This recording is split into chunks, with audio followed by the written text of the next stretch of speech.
Γεννήθηκα στην Αλεξάνδρεια της Αιγύπτου το 1947. Εκεί μεγάλωσα, τα παιδικά μου χρόνια τα πέρασα εκεί. Εκεί πήγα σχολείο. Εκεί έζησα μέχρι το 1962, οπότε και γύρισα στην Ελλάδα. Τα χρόνια αυτά θα λέγω ότι με σημαδέψανε, γιατί η οικογένειά μου είχε μια έντονη παρουσία στην ζωή της παροικίας, της ελληνικής παροικίας Αιγύπτου, μια πολύ μεγάλη παροικία που ξεπερνούσε τους 100.000 Έλληνες.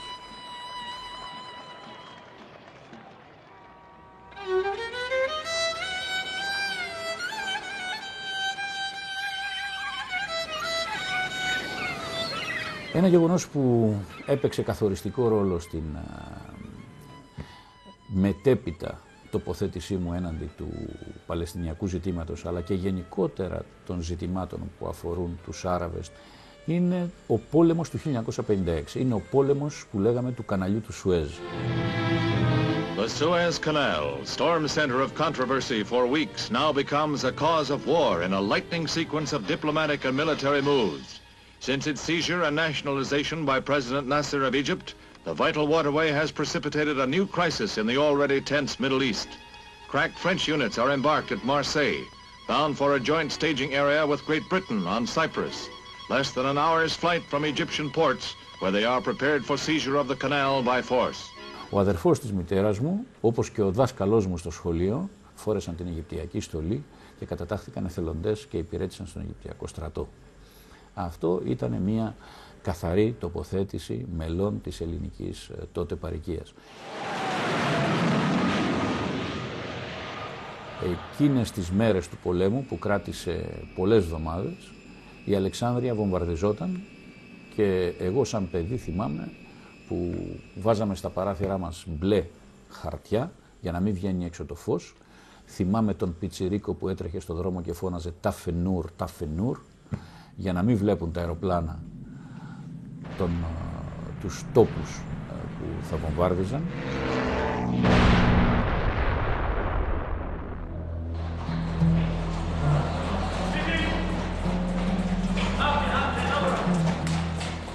It was in 1965.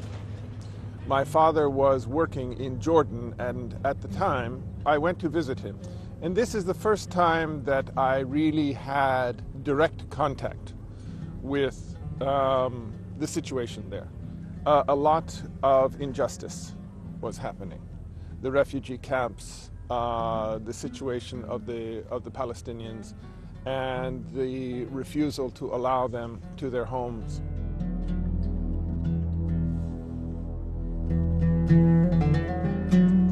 At the same time, of course, the beauty of the land and the culture and the very ancient origins of the culture. This was my first exposure to that.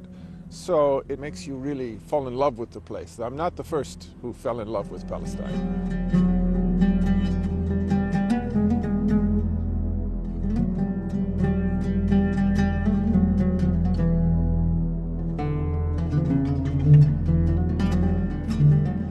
Τα κατεχόμενα εδάφη της Παλαιστίνης, εγώ δεν τα γνώρισα τώρα που φτάσε το καράβι μας κάτω.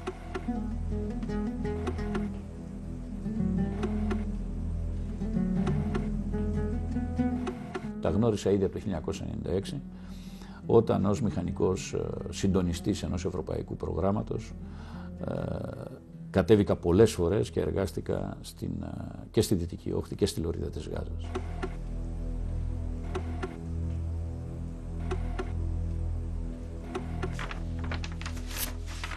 Είχαμε αναλάβει τον σχεδιασμό και την κατασκευή του πρώτου Παλαιστινιακού Κοινοβουλίου στη Ραμάλα τότε.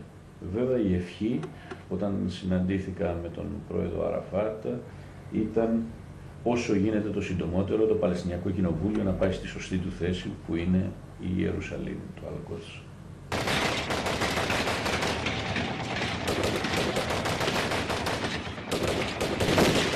Now we know what happened in March and April of 2002. There were 7 foreigners who were shot during the siege of Bethlehem.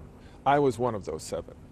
And next to me was a young woman who was shot in the stomach. Both of us became some of the first people to create the Free Gaza movement.